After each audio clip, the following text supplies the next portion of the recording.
pas manque de moyens, surtout quand on a beaucoup parlé, ça fait du bien. Alors, la question, c'était sur le virus qui a terrassé Ali Bongo.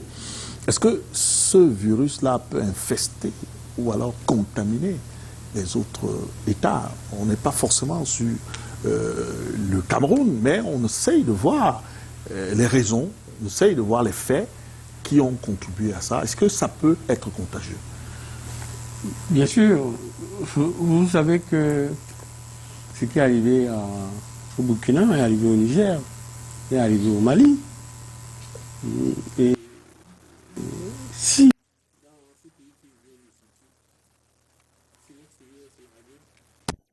qui n'était pas une armée bourgeoise comme le général du Gabon, vous avez vu comment là-bas s'est combattu, comment la France a voulu attaquer, neutraliser le Niger, mais n'y est pas parvenu. Il y a la France, contrairement à ce que dit Jean-Marc, il y a la France derrière le coup d'État, ou alors le semblant de coup d'État au Gabon. La France, voyant venir le docteur Albert Ossar, le professeur Albert Ossar, Ondo, qu'elle ne maîtrise pas. La France, ayant perdu le Niger, s'est rendue compte que si elle ne faisait pas attention, elle pouvait perdre le Gabon. Et le Gabon, en réalité, c'est une mine en matière de ressources naturelles. Aujourd'hui, ils ont découvert l'or et bien d'autres choses. Donc, la France a organisé cette affaire, le jeu de passe-passe, entre gentils. Parce que je suis totalement satisfait de savoir que les uns et les autres m'ont rejoint, à savoir que ce qui se passe au Gabon, c'est le viol sur la démocratie. C'est-à-dire que le peuple s'est exprimé. Comment vous expliquez que deux candidats sont à une élection présidentielle, à la fin, c'est un inattendu qui prête serment? Comment vous expliquez ça? Et Jean-Marc l'a dit. Si Oligui Nguema avait des intentions heureuses, vraiment positives, de faire effectivement la transition, il aurait tout simplement déjà nommé, il aurait pu, au lieu de nommer l'autre là, Raymond Ndonsima, qui s'est rabattu dans la coalition menée par le professeur Ondo Ossa pour aller à la bataille contre Ali Bongo. Comment vous trouvez que celui qui a mené la bataille de la coalition, qui a été, n'est-ce pas, spolié de sa victoire, soit largué et qu'on prenne à l'intérieur, c'est lui qui s'était simplement rallié? Ça, c'est une question fondamentale. C'est pour ça que je dis, en réalité, ce qu'on observe au Gabon, c'est les bourgeois qui vont confisquer le pouvoir, qui vont confisquer la fortune publique pour se passer le pouvoir entre eux au détriment de la démocratie. C'est pour ça qu'en réalité, je suis surpris. Ça peut arriver. Vous savez, tout le monde pense que si on avait laissé Ali Bongo inverser les résultats, il y aurait eu du sang et du feu. Ok, Oligui est venu, il a dit pas de sang, pas de feu. Mais sauf que c'est un arrangement. Maintenant, je reviens à ce que au Cameroun. Vous savez, je viens de voir le frère René Ferdinand brandir un livre, le congrès du renouveau Bamenda 24 mars 1985. 38 ans sont passés. Et Ferdinand, tu as cité certaines personnes, mais ces personnes ne sont plus là. Aujourd'hui, le président Biya Sall, il n'a même plus d'hommes de confiance. À l'époque, on avait des gens qui étaient capables, n'est-ce pas, de se coucher, n'est-ce pas, de vivre pauvre. On a connu des gens comme les Singakour, on a connu beaucoup qui sont morts pauvres parce qu'ils soutenaient un idéal, ils soutenaient le renouveau et ils voulaient le changement du Cameroun. Vous avez encore Aujourd'hui, tout ce qui entoure le président sont des gens, ou alors des camarades de Brice, Oligui Nguema, c'est-à-dire des gens qui s'embourgeoisent et forcément qui préparent autre chose.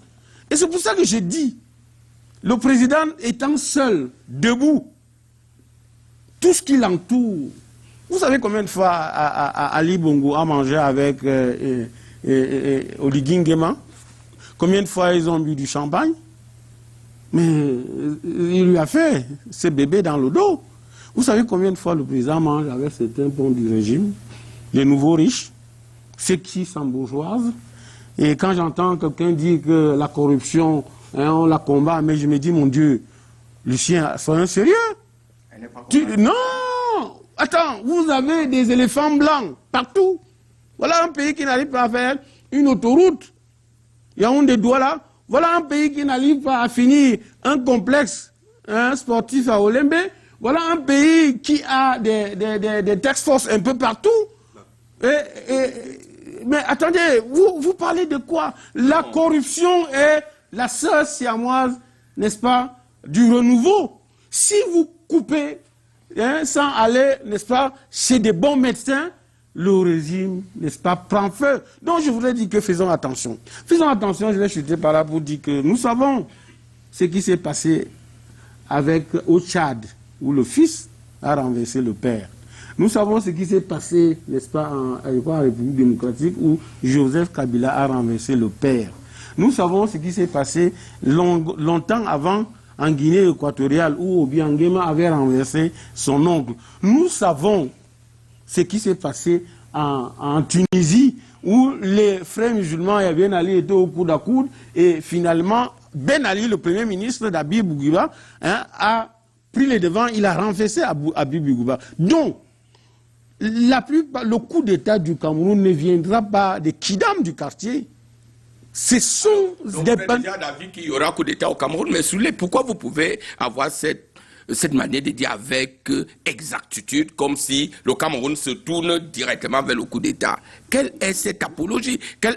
Je veux voir quel est l'objectif.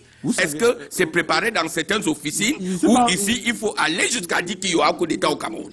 Exceptionnellement, bon, c'est moi le modérateur. Mais sauf qu'il prend ma parole. Il a posé une question, c'est juste pour prendre ça en guise de relance. Parce qu'il dit que est-ce que c'est dans les pensées, est-ce que cela se murmure, est-ce que cela se prépare dans la mémoire des Camerounais? Il faut répondre aussi au moins ça, non? Je voudrais dire que sa question n'est pas aussi stupide que ça. Je voudrais dire que le poisson, l'eau dans laquelle vit le poisson est celle qui le cuit. Pour dire quoi? Pour dire que quand vous regardez les prémices, on ne peut pas accumuler, amasser autant d'argent seulement pour manger ou aller à Kribi, à la mer. Donc, quand on amasse autant d'argent, quand on s'embourgeoise autant, en mettant en difficulté le reste du peuple, regardez la rentrée scolaire. C'est une surface de réparation des inégalités, des injustices, où, en réalité, il y a l'arbitraire, dans les arbitrages. Le peuple en a marre. Vous savez aujourd'hui, permettez que je le dise, l'école coûte cher.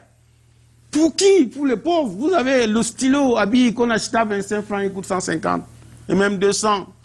Le grand frère Ferdinand qui est dans les rentrées, qui connaît bien l'école sec, comment est-ce que la courbe, la vente des livres a grimpé? Aujourd'hui, avec 30 000, vous prenez à peine 2 ou 3 livres. Donc, tout cela fait en sorte que les prémices, n'est-ce pas, du désaccord, n'est-ce pas, les prémices de la colère, l'indignation populaire sont là. Et l'autre chose, je disais bien, pour sauver le régime du renouveau, qui ne nous montre aucune visibilité d'ici 2025, les gars vont faire un coup d'État pour garder la nourriture, la fortune entre eux, afin que personne de l'extérieur ne vienne, puisque de plus en plus. Et ce que vous ne savez pas, M. Bidima, c'est que la technique, la stratégie qui est en train d'expérimenter au Gabon, les Français la préparent pour nous. Non, ils n'auront pas. Oui, vous pouvez dire ça. Non. Vous pouvez dire ça. Sur un plateau de télévision, vous pouvez balancer les noms. Mais ce n'est pas ça. Je vous dis que tel qu'on voit de plus en plus la collecte des rancœurs, la collecte de la misère, de la galère, des insatisfactions, n'est-ce pas, des injustices sociales. On n'est pas loin de ça. Et lorsque le peuple, quand on va vouloir, on va se rendre compte que c'est surchauffé. Parce qu'aujourd'hui, Bouba, je vais te dire une chose, peut-être Bidima veut l'ignorer. Toutes les conditions sont réunies aujourd'hui pour que ça s'acclame. Une bouchée d'allumettes aujourd'hui peut créer n'importe quoi au Cameroun. Donc, cette histoire va arriver au Gabon parce que quelqu'un d'autre va vouloir récupérer leur affaire et il va dire à Popol, mets-toi d'abord de côté. Et c'est parce qu'il ne veut pas donner les noms pour éviter un procès. Je ne donne pas les noms, mais si vous voulez, je donne les noms. Non, surtout pas. Il n'y aura pas assez de fantasmes. Il y a des gens qui se préparent à prendre cette affaire et qui vont peut-être faire ce que Ben Ali a fait à Bourguiba. Il a déclaré sénile et il a pris le pouvoir. Pourquoi, Bidima, tu refuses de voir ça? Ok, Souley, on vous a bien compris. Merci. Et c'est surtout davantage mieux encore que vous n'ayez pas cité les noms. des noms des personnes. Mais on va sortir par là très rapidement, vraiment, pour faire la synthèse. On n'a plus beaucoup de temps sur cette première thématique avant d'amorcer avec la seconde. Je commence par vous. Décidément, le général, serait-il, oui ou non, l'homme de la situation au Gabon, ou alors il est l'homme qui va permettre au système de se perpétuer?